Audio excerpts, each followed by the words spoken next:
Ciao a tutti, homebrewers e appassionati. Come promesso e anticipato qualche tempo fa, ho voluto preparare un approfondimento storico e tecnico dietro il carattere affumicato nelle birre, che oggi è rimasta solo come una particolarità di pochissime tipologie di birra, ma un tempo era molto più diffuso e accomunava e caratterizzava un po' tutte le birre. L'argomento è veramente molto vasto. Per capire meglio che genere di video realizzare, ho chiesto aiuto alla community sulla chat del canale Telegram tramite un semplice sondaggio. La vostra risposta è stata quella di fare un bel approfondimento tecnico. Quindi spero di non deludervi, mettetevi comodi e andiamo a scoprire cosa c'è dietro il carattere affumicato nella birra.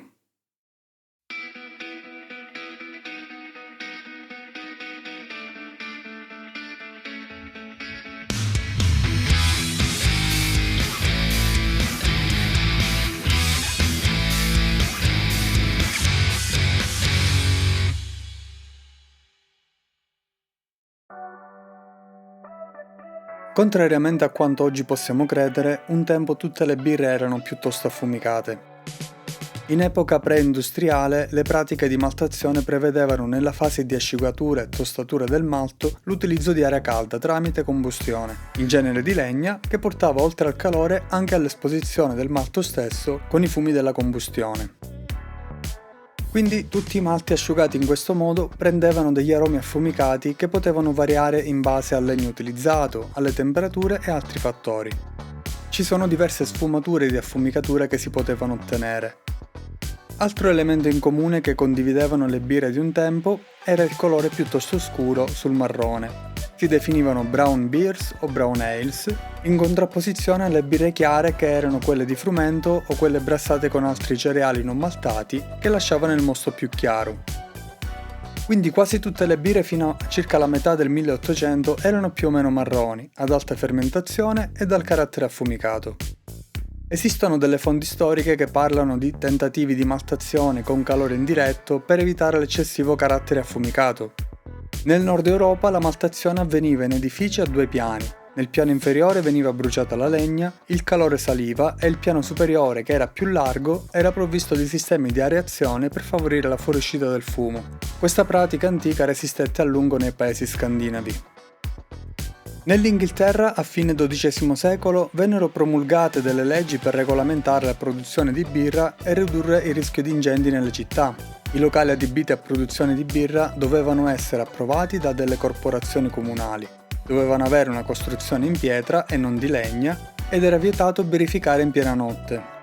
Per la maltazione veniva impiegato spesso carbone o paglia piuttosto che legna. La legna scarseggiava nelle grandi città e aveva un costo maggiore, mentre il carbone rappresentava un problema per l'inquinamento. Il carbone inoltre conferiva un sapore meno gradevole della legna. Tornando a parlare di legno, il più utilizzato era il legno di quercia o di faggio. La quercia veniva stagionata tra i 7 e i 10 anni, in modo da far produrre meno fumo durante la combustione. Per il faggio invece era sufficiente 1 o 2 anni. Nel 1635 Nicholas Hals brevettò un forno per l'asciugatura del malto che sfruttava un calore indiretto, riuscendo ad essiccare il malto senza conferire gli aromi indesiderati. Quindi gli permetteva di usare anche combustibili meno pregiati della legna e quindi economicamente più vantaggiosi. Nonostante queste migliorie, molti continuarono per tantissimo tempo a preferire i forni a fiamma diretta e non rinunciarono facilmente al carattere affumicato, per cui è difficile tracciare con esattezza un punto nella storia della birrificazione quando il carattere affumicato smise di essere una caratteristica comune e diventare via via una caratteristica di nicchia. In quell'epoca anche la comparsa dei malti chiari, come il malto pale, favorirono a uno sviluppo di nuovi generi di birre e si iniziarono a prediligere aromi più freschi e fragranti, senza i più comuni sentori affumicati o tostati a cui erano tutti abituati, anche se in gran parte già all'epoca venivano ritenuti elementi non sempre gradevoli nella birra. Un altro fattore importante era il costo di produzione maggiore del malto pale, che si rifletteva poi sul costo della birra. In realtà, essendo il malto pale molto più ricco di estratto secco, era in grado a parità di peso di fornire molti più zuccheri di un malto brown, ma la mancanza di densimetri idrometri all'epoca non permetteva ai birrai di accorgersi di questo importante fattore, per cui molti continuarono a produrre e a preferire il malto brown per il minor costo. Il sapore affumicato iniziò il suo declino dopo l'invenzione del tamburo rotante di Wheeler, che permetteva di produrre un malto molto tostato, il malto Black Patent, con cui bastavano poche percentuali per scurire la birra e lasciare il resto del grist ai moderni ed efficienti malti pale. Il malto Black conferiva colori e aromi torrefatti, ma non sentori affumicati. Da qui in poi inizia il lento declino delle autentiche Brown Porter, sostituite poi dalle versioni più moderne e dalle Stout. Di questo ne ho già parlato nel video sulla storia delle Porter e la storia delle Stout. Se vi incuriosisce la loro storia, vi consiglio di andare a guardare questi video e vi lascio anche il link sotto in descrizione. Spostandoci dall'Inghilterra alla Germania, la sostanziale differenza alla base di tutto era che in Germania la maltazione avveniva nello stesso birrificio, mentre in Inghilterra c'erano dei maltatori di professione, che poi vendevano ai birrai il malto pronto per l'uso. Da qui possiamo capire la maggior cura e importanza che dava alla maltazione un birraio in Germania, che produceva il malto nell'ottica di come avrebbe voluto poi ottenere la birra finita. Anche qui il malto veniva asciugato tramite calore dato da combustione e si otteneva un malto più scuro, mentre i malti chiari venivano ottenuti tramite l'asciugatura all'aria e questa pratica in Germania non era fattibile sempre in tutte le stagioni. Per raggiungere un buon equilibrio però nelle birre si usava una miscela di questi malti. Produrre il malto chiaro tramite asciugatura all'aria richiedeva tantissimo spazio e funzionava solo durante le stagioni estive. Dal 1838 si iniziarono a intravedere forni a calore indiretto sulla base di quelli inglesi denominati Luftdar o forni ad aria, che finiranno poi per sostituire quasi del tutto i vecchi forni. Georg Sedelmaier del birrificio Spaten di Monaco fu uno dei primi a sostituire forni tradizionali bavaresi con questi moderni inglesi. I forni affumicatoi finirono per diventare una rarità solo per pochi birrifici intenzionati a produrre volutamente birre dal carattere affumicato, che era considerato un po' anche un retaggio più antico. Le birre affumicate che resistettero un po' a questo processo sono la Grazer, meglio nota come Piwo Grodziskie, delle birre polacche prodotte con malto di frumento affumicato su legno di quercia di rovere, che prevedevano lunga essiccazione, tra le 36 e le 48 ore, a una temperatura relativamente bassa tra i 50 e i 56 gradi. Veniva fuori quindi una birra molto chiara, di densità piuttosto bassa, con un elevato contenuto di proteine e una generosissima luppolatura considerando la densità di partenza. La Lichtensteiner invece era un'antica birra tedesca di Liechtenstein, brassata principalmente con malto d'orzo affumicato, ma si ritiene che fosse presente anche del frumento.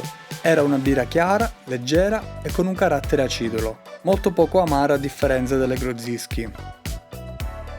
A parte questi esempi più di nicchia e quasi scomparsi, parlando di birre affumicate in Germania non si possono non citare quelle più esemplari, cioè le bavaresi Rauchbier, in particolare quelle di Bamberga. Nel 1800 queste birre venivano descritte come scure e forti. Molte mantennero un carattere inalterato nel tempo grazie anche al fatto che birrifici come Schlenkerla e Spezial erano e rimasero a conduzione familiare per molto tempo, tramandando un tipo di birrificazione che è rimasto quasi inalterato per diverse generazioni. Schlenkerla provvede da sé anche alla maltazione. Per l'asciugatura utilizza un legno di faggio stagionato da 1 a 2 anni, in questo modo un buon legno stagionato non produce fumi durante la combustione. Per evitare la produzione di nitrosammine viene aggiunto anche dello zolfo in combustione. La salacotte di Schlenkerla è di 50 ettolitri, l'ammostamento viene preparato con uno step a partire dai 44 gradi fino a 77 e prevede una doppia decozione che è considerata importante per aumentare la profondità e l'intensità degli aromi affumicati. In bollitura viene aggiunto l'estratto di luppolo per l'amaro, non sono riportate aggiunte tardive per l'aroma. Dopo un whirlpool dove viene separato il trub, il mosto viene raffreddato e poi spostato nei fermentatori, dove sta a 10 gradi per circa 7 giorni per la fermentazione primaria. Poi viene lagerizzata per 6-8 settimane in moderni tini pressurizzabili, dove viene anche carbonata tramite valvola di spunding. Infine la birra viene trasferita in botti, fusti o bottiglie, sempre con sistema di contropressione che è in uso solo dal 2018.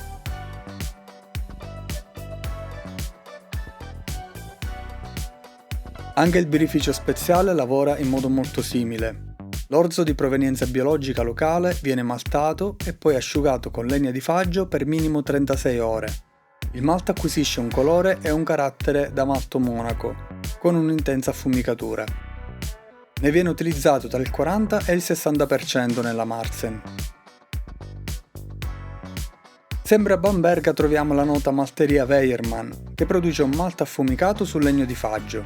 Il legno è stagionato per 18 mesi minimo e l'affumicatura è abbastanza simile a quella di Schlenkerla e di Spezial, ma il malto che esce fuori è molto più chiaro. Avendo tracciato i cenni storici più importanti, cambiamo argomento, parliamo adesso di come avviene chimicamente il processo dell'affumicatura. Da una combustione completa del legno, ipotizzando il 100% di efficienza, si produce come prodotto di scarto soltanto acqua, CO2 e calore. Ma la combustione non è mai del tutto pulita. Per quanto si riesca a ridurre la produzione di fumi, c'è sempre una piccola porzione di impurità. I legni teneri, ad esempio, come quelli degli aghiformi sempreverdi, hanno un elevato contenuto di terpeni nelle loro resine, che conferiscono dei sapori sgradevoli ai cibi, per cui non vengono mai utilizzati per questi scopi. I legni duri invece si prestano bene allo scopo. La loro composizione è costituita principalmente da circa 40-45% cellulosa, 20-35% emicellulosa, 18-38% lignina. La cellulosa è composta da catene di glucosio come l'amido contenuto nell'orzo, ma con diverso tipo di legame tra le molecole di glucosio. L'emicellulosa è composta da zuccheri diversi come l'oxilosio e a differenza della cellulosa ha una struttura amorfa, poco organizzata. La lignina invece è un polimero ad alto peso molecolare formato da 3 alcoli aromatici. Troviamo infine gli estrattivi, che sono composti solubili e volatili ed evaporano con la stagionatura. E le ceneri. La combustione del legno si può riassumere come una reazione rapida di ossidazione che libera luce e calore. Nella prima fase il legno si riscalda e avviene la pirolisi, cioè la degradazione termica dei suoi composti, si rilasciano sostanze volatili e si ottiene il carbone. Quando i gas volatili si mescolano con l'ossigeno in presenza di calore adeguato, si innesca il fuoco, quindi tecnicamente il legno non brucia ma pirolizza. Molti aromi provengono da composti come i furani e gli acidi carbossilici alifatici, che sono contenuti nell'emicellulosa. Questi conferiscono sapori dolci, caramellati e di pane. Dalla combustione della cellulosa vengono fuori anche gli idrocarburi, alcoli, aldeidi, chetoni, esteri e fenoli, che conferiscono tanti altri aromi. I composti fenolici più importanti derivano dalla degradazione della lignina e tra questi troviamo il guaiacolo, siringolo e vaniglina. La lista degli aromi che si ottengono con l'affumicatura è molto vasta. Abbiamo idrocarburi eterociclici, furani, lattoni, carbonili, acidi carbossilici, alcoli, chetoni, aldeidi, esteri, fenoli e pirazzine. Oltre a queste esistono sostanze invece indesiderabili come gli idrocarburi policiclici aromatici. Questi sono composti presenti in tutti i cibi trattati termicamente e anche presenti negli inquinanti atmosferici. La combustione del legno produce questi composti in base alle temperature.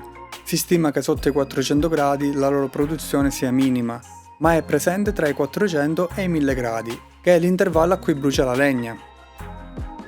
Altri composti indesiderabili sono le nitrosammine. Questi si ottengono dall'unione di proteine con ossidi di azoto e possono essere riscontrabili poi nella birra.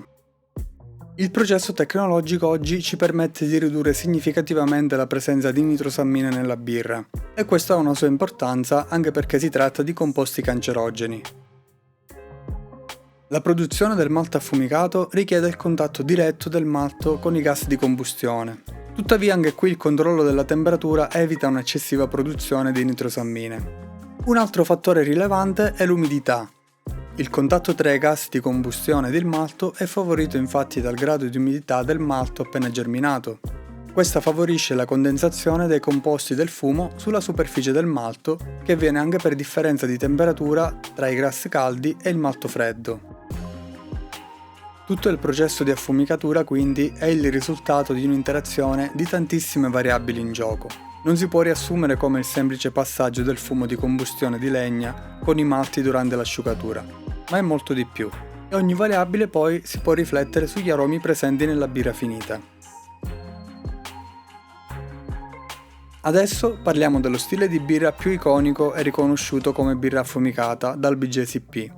Categoria 6B, la Rauch Beer. Come abbiamo visto, l'elemento fumo era in comune nelle birre di un tempo, per cui tutte le birre erano più o meno affumicate, non era uno stile singolare. Oggi il BJCP ha inserito questo stile per ricordare principalmente le celebri birre affumicate di Bamberga, che a loro volta potevano essere su base chiara come una Helles, o più comunemente delle ambrate Marzen, fino a birre scure come vere e proprie Schwarzbier, passando anche per birre di frumento come Hefeweizen. La Rauch Beer racchiude un po' la tipologia media di birra affumicata bavarese su base Marzen, come indicano anche gli esempi commerciali di riferimento. Viene indicato un range tra 1,50 e 1,57 di densità iniziale, 0,12-0,16 di densità finale, quindi una birra non troppo attenuata, 20-30 IBU e un range di colore tra i 24 e i 44 EBC. Aspetto molto limpido, con schiuma abbondante, cremosa, ricca, di colore dal marrone chiaro al crema. Di colore da ambrato intenso a marrone ramato, spesso un po' più scuro dello stile Marzen di base. Aroma. Miscela di affumicato e malto, variabile in equilibrio e intensità. Il carattere affumicato del legno di faggio può variare da lieve ad abbastanza forte e dare un sentore affumicato, legnoso o simile al bacon. Il carattere del malto può essere da basso a moderato ed essere piuttosto ricco, tostato o dolce maltato. Le componenti di malto e affumicato sono spesso inversamente proporzionali, cioè quando l'affumicato aumenta il malto diminuisce e viceversa. Aroma di luppolo leggermente floreale o speziato, opzionale. Profilo di fermentazione pulito. Gusto. Segue generalmente il profilo aromatico con una miscela di affumicato e malto in vari equilibri e intensità, ma sempre di reciproco sostegno. Le qualità simili alle Marzen dovrebbero essere evidenti, in particolare una ricchezza di malto e tostato, ma il sapore affumicato di legno di faggio può essere da basso ad alto. Al palato può essere un po' maltata, ricca e dolce, tuttavia il finale tende ad essere da medio secco a secco, con il carattere affumicato che a volte esalta la secchezza finale. Il retrogusto può riflettere sia la ricchezza del malto che il sapore dell'affumicato, con una presentazione equilibrata desiderabile. Amaro di luppolo moderato, equilibrato. Può avere un sapore di luppolo fino a moderato con note speziate, floreali o erbacee. Carattere di fermentazione pulito da lager. La qualità e il carattere dell'affumicato sono importanti, dovrebbe essere pulito e fumoso. A livelli più alti il fumo può assumere un carattere simile al prosciutto o al bacon, il che è sempre accettabile purché non viri nel range grasso. Gli aromi aspri, amari, bruciati, acri, carbonizzati, di gomma bruciata, solforata o affumicati fenolici simili al creosoto sono inappropriati. Mouthfeel. Corpo medio, carbonazione da media a media-alta, carattere lager morbido. Un carattere astringente e fenolico è inappropriato. Impressioni generali. Una lager tedesca affumicata con legno di faggio, maltata e ambrata. Il profilo atteso di Marzen, con malto tostato, amarezza contenuta, fermentazione pulita e un finale relativamente secco. È esaltato da un carattere affumicato da percettibile a intenso.